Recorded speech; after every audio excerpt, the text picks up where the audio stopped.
Lumawak sa first quarter nationwide simultaneous earthquake drill ang mga ahensya ng gobyerno, paaralan at mga local government units kahapon. Bahagi pa rin ito ng paghahanda sa dabigwan na posibleng mangyari sa Metro Manila. Si Patrick De Jesus sa detalye.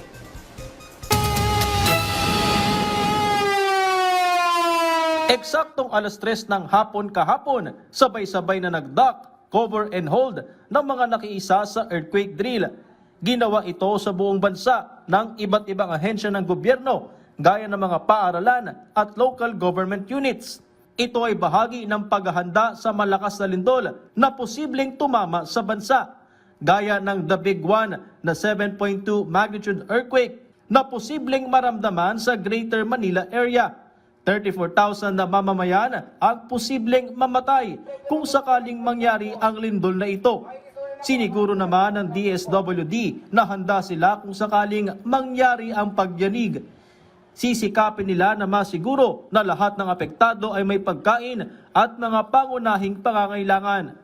Sa ngayon, nasa 2.5 milyong relief goods ang nakahanda sa buong bansa. Unang-una talaga solusyon dito sa paghahanda, hindi po yung duck, cover and hold. Ang unang hakbang ay siguraduhin nating lahat. Muli, nakikiusap tayo sa mga kasamahan natin sa local government units. Sila yung unang-una nating inaasahan na ipagpatuloy nila ang paghihigpit sa pagbibigay ng building permit at occupancy permit. Nakiisa rin ang People's Television Network sa pagdaraos ng nationwide simultaneous earthquake drill ngayong first quarter ng 2025.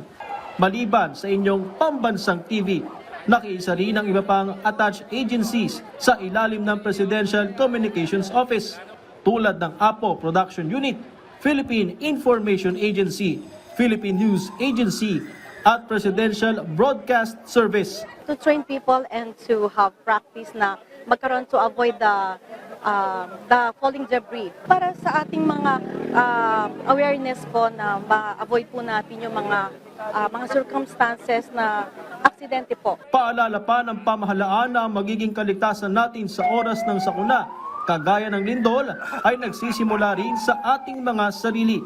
Kaya dapat pasado sa quality standard ang mga gusali o infrastruktura. Patrick De Jesus para sa Pambansang TV sa Bagong Pilipinas.